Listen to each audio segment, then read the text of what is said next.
We hear from the witnesses, but the FBI isn't interviewing them and isn't giving us any facts. So all we have— You're interviewing me. You're interviewing me.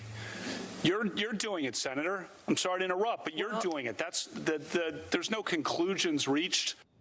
That was Brett Kavanaugh responding to Senator Dianne Feinstein in California today's hearing.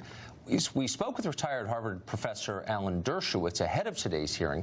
Now that it's over, what did he think of the outcome? Professor Dershowitz, also, of course, the author of the best-selling The Case Against Impeaching Trump, and he rejoins us tonight. Professor, thanks a lot for coming on. You watched the hearing from beginning to end.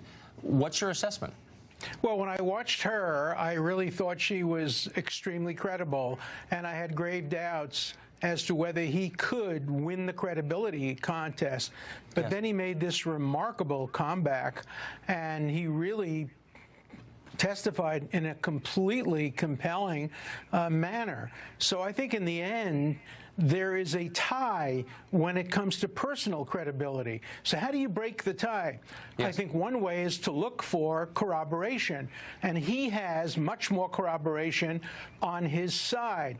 Now, the best way to make sure that corroboration is accurate is for the committee to call the other witnesses and let the FBI continue its background check.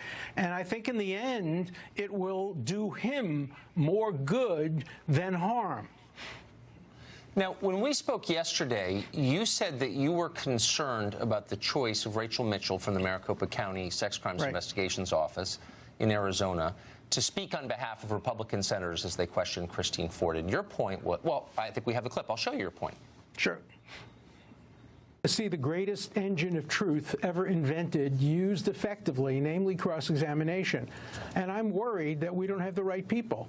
The woman who has been hired to conduct the cross-examination has probably rarely ever cross-examined anybody. She's a prosecutor. So I don't think she's the right person to question Dr. Ford. You know, I was criticized very much for making that point, and I turned out to be 100% right. She was totally and completely incompetent in terms of asking cross-examination questions because she has little experience. For example, the main issue now is whether or not she recognized Kavanaugh correctly. She was never asked how well she knew him, how many times she encountered him before this, how close was their relationship.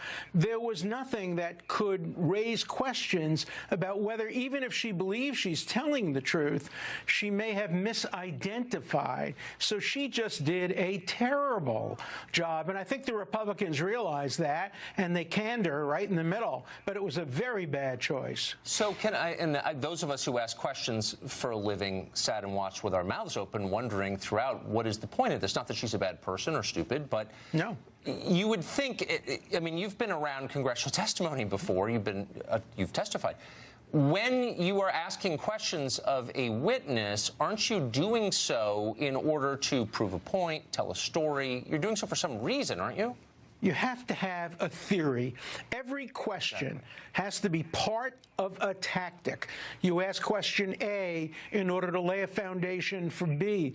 She was just asking questions. It just didn't seem to go anywhere. She didn't have much of a point. And in the end, she accomplished nothing. Yes, Brett Kavanaugh defended himself. Nobody else was, other than Lindsey Graham. Thank you. Professor, it's great to see you. And I just wanted to let our viewers know what a prescient prediction you made. That's let the truth come out. That's what we're all interested in. Thank you, Professor. Well, more than once,